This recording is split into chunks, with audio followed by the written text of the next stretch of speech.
Hello guys, welcome back to my YouTube channel teaching education hub. So I hope आप सब अच्छे होंगे। तो आज हम करने जा रहे हैं यूनिट 3 का topic which is support various required in the school to facilitate inclusion, role and function of various personality. तो कई तरह के हमें सपोर्ट चाहिए होते हैं स्कूल में इंक्लूजन को फैसिलिटेट कराने के लिए। तो अब उस वहाँ पे क्या कई सारे रोल और फंक्शन भी प्ले करते हैं, जैसे कि हमारे journal educator, special educator, therapist, हमारी साइकोथेरापिस्ट हो गई, और एनजीओज़ का भी कई तरह का रोल होता है। तो इस वीडियो में हम इन सबको डिटेल में पढ़ेंगे और कई सारे और भी चीज़ें हैं जो हमारे स्कूल के अंदर इंक्लूजन को फैसिलिटेट कराने में ज़रूरी होता है। सो बिना देरी करते हम आज की वीडियो को स्टार्ट करते हैं। Support services required in the school to facilitate inclusion, कि कौन कौन सी सपोर्ट सर्विसेज हमें ज़रूरी होती है सर्विसेज एक स्कूल के अंदर इंक्लूजन को फैसिलिटेट कराने के लिए। For effective inclusion education, school must provide a range of support services that cater to the diverse need of children with disability, कि अगर हमें इफेक्टिव इंक्लूसिव एजुकेशन को हमें इम्प्लीमेंट कराना है एक स्कूल के अंदर, तो उसमें कई तरह की सपोर्ट सर्विसेज ही होंगी। जैसे कि एक सर्विस ये होगी कि बच्चों की अलग अलग नीड्स जो डिसेबिलिटी है के साथ है उनको इकट्ठा उनको संभालने के लिए भी कई सारी सर्विसेज की रिक्वायर्ड होगी। ये सर्विसेज इंश्योर करते कि जो चिल्ड्रन स्टूडेंट है वो अच्छे जो अकोमोडेशन उसकी ज़रूरी अकोमोडेशन वो उसे मिले, इस इंटरवेंशन करे, असिस्टेंस मिले, ताकि वो फुली पार्टिसिपेट कर सके एक लर्निंग प्रोसेस के अंदर। Sport services required in the school to facilitate inclusion, तब कौन कौन सी सर्विसेज चाहिए होती हैं स्कूल के अंदर? जैसे कि पहली सर्विस होती है उन्हें एकेडमिक सपोर्ट सर्विसेज। एकेडमिक में उन्हें सपोर्ट चाहिए होता है, तो वहाँ पे कौन कौन चीज़ें मदद कर सकता है? स्पेशल एजुकेशन सपोर्ट होगा कि हम इन्हें स्पेशल एजुकेशन के थ्रू पढ़ा सकते हैं, ऐसे मेथड्स यूज़ करके या फिर ऐसी टेक्नोलॉजी का यूज़ करके जिसको वो ईजिली समझ सके। रेमेडियल टीचिंग का यूज़ करके, असिस्टिव टेक्नोलॉजी का यूज़ करके, डिफरेंशिएट इंस्ट्रक्शंस प्रोवाइड करके हम क्या कर सकते हैं, उन्हें एकेडमिकली सपोर्ट प्रोवाइड करा सकते हैं। सेकेंड होता है हमारा therapist support services. Therapeutic support services में क्या होगा? Speech therapy, psychotherapy, occupational therapy, counselling और साइकोलॉजिकल सपोर्ट, ये चारों को अगर हम उन्हें प्रोवाइड कराएं स्पीच थेरेपी देके या फिर ऑक्यूपेशनल थेरेपी वगैरह से भी प्रोवाइड कराएंगे हम, तो उन्हें क्या थेरापेटिकली सपोर्ट मिलेगा और उनमें जो भी एक डिसेबिलिटी है, जो भी कमी है, उसमें क्या होगा? इम्प्रूवमेंट होने लगेगी।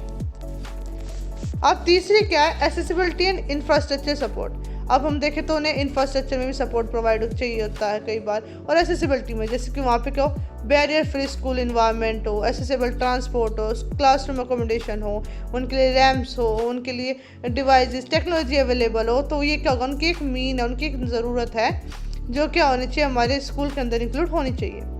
Then fourth, health and medical support services. अब हेल्थ एंड मेडिकल सपोर्ट के लिए क्या चाहिए? वहाँ पे एक स्कूल में नर्स होनी चाहिए, मेडिकल टीम होनी चाहिए कि अगर इमरजेंसी कोई चीज़ होती है तो उनको हैंडल करने के लिए इमरजेंसी रिस्पॉन्स प्लान होना चाहिए कि अगर इमरजेंसी कुछ सिचुएशन ख़राब होती है तो कैसे हम उससे टैकल करेंगे। तो ये सारी सर्विसेज क्या होती हैं हमें स्कूल में ज़रूरी होती है टू फैसिलिटेट इंक्लूजन। अभी दौर हैं जैसे कि social and emotional support services भी वहाँ पे चाहिए होते हैं कि उन्हें क्या चाहिए? अब इमोशनली सोशल सपोर्ट भी चाहिए होगा। पीयर बडी प्रोग्राम्स करा सकते हैं हम, इंक्लूजन अवेयरनेस प्रोग्राम करा के, पेरेंट्स की काउंसलिंग या सपोर्ट ग्रुप्स को भी बुला के हम क्या कर सकते हैं? उन्हें इमोशनली और सोशली सपोर्ट प्रोवाइड करा सकते हैं बच्चों को। देन है teacher training and capacity building. अब टीचर को भी ट्रेनिंग प्रोवाइड करें, उसकी भी कैपेसिटी बिल्ड करें ताकि वो बच्चों को हैंडल आउट कर सके, उन्हें और इंक्लूसिव करके उनकी भी चीज़ें डेवलप करा सके। जैसे उन्हें प्रोफेशनल डेवलपमेंट कराए, स्पेशल एजुकेटर और थेरेपिस्ट के साथ कोलैबोरेट करें ताकि वो एक इंडिविजुअल की नीड को समझ सके टीचर और अच्छे से, और उन्हें टैकल आउट कर सके। तो ये क्या हो गया हमारी सपोर्ट सर्विसेज। अब बात करते हैं हम रोल और function of the following personally. अब कई सारे ये चीज़ पर्सनली है जिनके क्या हमें रोल और फंक्शन को समझना होगा कि इंक्लूजन में कैसे उनका एक रोल है या क्या फंक्शन वो करते हैं। फर्स्ट है जनरल एजुकेटर। जनरल एजुकेटर का रोल क्या होता है हमारे करिकुलम के अंदर? इंक्लूजन के करिकुलम के अंदर उनका क्या रोल होता है? वो क्या करते हैं? इंस्ट्रक्शन डिलीवर करते हैं, करिकुलम डिलीवर करते हैं कि उन्हें इंस्ट्रक्शन प्रोवाइड कराएंगे, करिकुलम को पढ़ाएंगे, क्लासरूम को मैनेज करने में उनका रोल होता है। डिफ्रेंसिएशन और इंडिविजुअलाइजेशन, हर एक के अकॉर्डिंग डिफ्रेंसिएशन इंस्ट्रक्ट देंगे, उन्हें इंडिविजुअलाइज देखें कि हाँ उसकी नीड क्या, उसके अकॉर्डिंग काम करेंगे। असिसमेंट करते हैं बच्चों का, प्रोग्रेस को मॉनिटर करते हैं, कोलैबोरेट करते हैं उनकी स्पेशल एजुकेटर के साथ, थेरापिस्ट के साथ, कम्युनिकेशन बिल्ड करते हैं, उनसे बातचीत करते रहते हैं, इंक्लूजन एंड सपोर्ट प्रोवाइड करते हैं कि इंक्लूजन क्लास में क्रिएट करके उन्हें सपोर्ट प्रोवाइड करते हैं बच्चों को, प्रोफेशनल डेवलपमेंट होती है, इससे उनमें एडवोकेसी होती है और एक इंक्लूसिव क्लासरूम को वो क्रिएट करते हैं। साथ में क्लासरूम में कोई मॉडिफिकेशन कराना हो, अकोमोडेशन कराना हो, तो ये चीज़ें भी कौन कराता है? हमारे एक जनरल एजुकेटर कराता है। तो ये क्या होगा? एक जनरल एजुकेटर के रोल या फिर फंक्शन हम कह सकते हैं। अब बात आते हैं special education teacher. Special education teacher का क्या रोल होता है? तो स्पेशल एजुकेशन टीचर क्या करता है इंक्लूसिव क्लासरूम के अंदर? वो क्या करेगा? इंडिविजुअलाइज एजुकेशन प्लान को डेवलप करेगा, इम्प्लीमेंट करेगा, हर एक अकॉर्डिंग के लिए उसका इंडिविजुअलाइज एजुकेशन प्लान बनाएगा और उसे इम्प्लीमेंट करेगा। उन्हें स्पेशलाइज इंस्ट्रक्शन और सपोर्ट प्रोवाइड करेगा सभी को। जनरल एजुकेटर के साथ कोलैबोरेट करेगा ताकि उन्हें पता चले कि वो जनरल जब वहाँ पे पढ़ते तो वहाँ क्या दिक्कतें फेस करते हैं।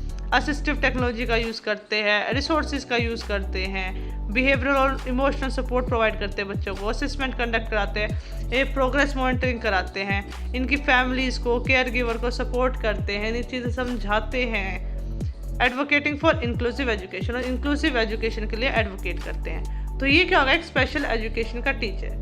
अब स्पेशल एजुकेटर टीचर जो होता है वो क्या करता है? एक इंडिविजुअलाइज की प्रोग्राम को और बेहतर तरीके से समझ सकता है as compare to general educator. तो इसके बाद हम बात करते हैं अब audiologist cum special speech therapist कि ऑडियोलॉजिस्ट साथ में क्या है? Speech therapist. अब इनका रोल क्या होता है एक इंडिविजुअल के या फिर इंक्लूसिव क्लासरूम को, इंक्लूसिव स्कूल को क्रिएट करने में।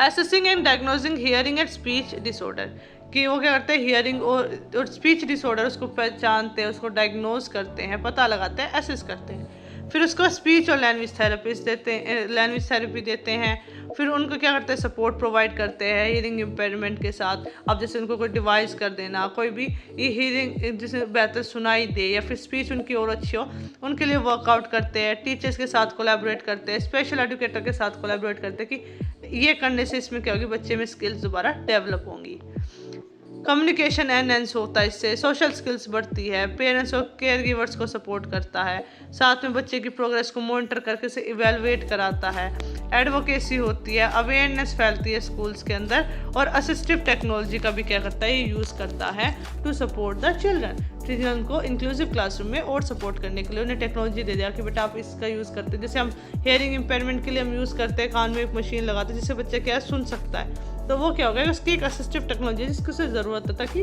वो सुन सके। तो ये क्या हो गया? हमारी audiologist cum special speech therapist, इन दोनों का मिलके क्या होता है? इंक्लूसिव क्लासरूम में क्या रोल होता है?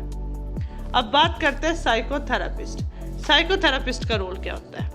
ये क्या करते हैं? Providing emotional and psychological support. ये साइकोलॉजिकल सपोर्ट प्रोवाइड करते हैं कि इंडिविजुअल को, इमोशनल सपोर्ट प्रोवाइड करती है, बच्चे को असिस्ट करती है उसकी स्पेशल नीड्स के साथ, कंडक्ट कराती है साइकोलॉजिकल असेसमेंट कि उसके ब्रेन की डेवलपमेंट कितनी हुई है, उसकी डेवलपमेंट कितनी है, तो ऐसे असेसमेंट कराते हैं ताकि वो पता चले। टीचर और स्कूल स्टाफ के साथ को सपोर्ट करती है, फैमिलीज और केयर गिवर के साथ एंगेज रहती है, समझती है चीज़ें। Crisis intervention and conflict resolution, conflicts होते हैं उनको रिजोल्व कराती है। एक क्रिएट कराती है सेफ और इंक्लूसिव स्कूल इन्वायरमेंट को, प्रोग्रेस को मॉनिटर करती है, इंटरवेंशंस को एडजस्ट करती है, और साथ में ग्रोस मोटर स्किल्स को भी क्या कराती है? साइकोथेरेपिस्ट इसकी जो स्किल्स जो है वो ग्रोस मोटर स्किल्स को भी डेवलप कराते हैं। तो ये किसका रोल हो गया? हमारे एक साइकोथेरेपिस्ट का रोल हो गया in creating an inclusive classroom या फिर इंक्लूसिव स्कूल। अब आते हैं ऑक्यूपेशनल थेरेपिस्ट। ऑक्यूपेशनल थेरेपिस्ट का क्या रोल होता है, क्या फंक्शन होता है? Developing fine and gross motor skills. Occupational therapist क्या करता है? उसकी फाइन, ग्रोस, मोटर स्किल्स दोनों को क्या करता है? डेवलप कराता है। सेंसरी प्रोसेसिंग और रेगुलेशन करता है कि उसके सेंसेस कैसे प्रोसेस कर रहे हैं, कैसे रेगुलेट कर रहा है, उनको ऑब्जर्व करता है, उसको असिस्ट करता है उसकी डेली लाइफ्स की जितनी भी एक्टिविटीज़ होती है उनके साथ। क्लासरूम ऑफ लर्निंग इन्वायरमेंट की जो क्लासरूम में लर्निंग इन्वायरमेंट उसको अडेप्ट कराने में मदद करता है। सोशल और इमोशनल स्किल को सपोर्ट प्रोवाइड करता है, टीचर्स और स्पेशल एजुकेटर के साथ कोलैबोरेट करता है, पेरेंट्स के साथ केयर गिवर के साथ एंगेज रहता है, प्रोग्रेस को मॉनिटर करता है, एडजस्ट करता है उसके इंटरवेंशंस को। तो इसके रोल भी क्या है, सिमिलर ही है। जैसे आप सभी को देखें तो सभी के रोल्स में क्या होता है, सोशल और इमोशनल स्किल को सपोर्ट करे, टीचर के साथ कोलैबोरेट करे, स्पेशल एजुकेटर के साथ, पेरेंट्स और केयर गिवर के साथ एंगेज रहता है, प्रोग्रेस करते हैं मॉनिटर को। तो ये 4-5 पॉइंट्स तो क्या सभी में सिमिलर लिखे जाएंगे। अब हम बात करते हैं नेक्स्ट की, काउंसलर। काउंसलर क्या करता है? तो काउंसलर क्या करता है, उसे इमोशनल साइकोलॉजिकल सपोर्ट प्रोवाइड करेगा एक इंडिविजुअल को, उसकी जितनी भी स्पेशल नीड्स के साथ जो बच्चा है उसको सपोर्ट प्रोवाइड करेगा, टीचर स्पेशल एजुकेटर के साथ कोलैबोरेट करेगा, कन्फ्लिक्ट को सोल्व कराएगा, पीयर मेडिकेशन कराएगा कि दोस्तों के साथ रहना सिखाएगा, एकेडमिक और करियर गाइडेंस देगा कि आप एकेडमिक में कैसे अच्छा कर सकते हैं या करियर कौन सा चूज़ कर सकते हैं उसकी भी गाइडेंस प्रोवाइड कराएगा, फैमिलीज और केयर गिवर को एंगेज रखेगा, क्राइसिस जितने होंगे उन्हें कम करेगा, सुसाइड प्रिवेंशन को बिल्कुल सुसाइड प्रिवेंशन कराएगा, सुसाइड नहीं कराएगा, बच्चों को पॉजिटिवली डेवलप कराएगा, पॉजिटिव और इंक्लूसिव स्कूल कल्चर को ये प्रमोट करता है। ये क्या करता है, इंडिविजुअल काउंसलिंग प्रोवाइड करता है, साथ में ग्रुप काउंसलिंग भी प्रोवाइड करते हैं कि अगर एक ही तरह की प्रॉब्लम्स बच्चों के तो उसमें ग्रुप कर देंगे, और अगर सबकी प्रॉब्लम्स अलग अलग है तो वहाँ पे इंडिविजुअलाइज काउंसलिंग कराते हैं। Guidance and career counselling, guidance provide करा सकता है या फिर उन्हें करियर के रिगार्डिंग काउंसलिंग भी प्रोवाइड करा सकता है। सो अब हमारा आता है role of NGOs in promoting inclusion in the schools. Schools में इंक्लूजन प्रमोट करने के लिए एनजीओज का क्या रोल होता है? तो एनजीओ मतलब कि नॉन गवर्नमेंट ऑर्गेनाइजेशन, वे ऑर्गेनाइजेशन जो गवर्नमेंट के अंडर नहीं आती, तो उनका रोल क्या होता है? Advocate for inclusive education policies, inclusive education policies के लिए एडवोकेट करा, कई सारी पॉलिसीज़ को क्रिएट करने में वो मदद करता है, उसे बताता है सबको कि ये इंक्लूसिव एजुकेशन पॉलिसीज़ है, आप उनका फ़ायदा उठाएं।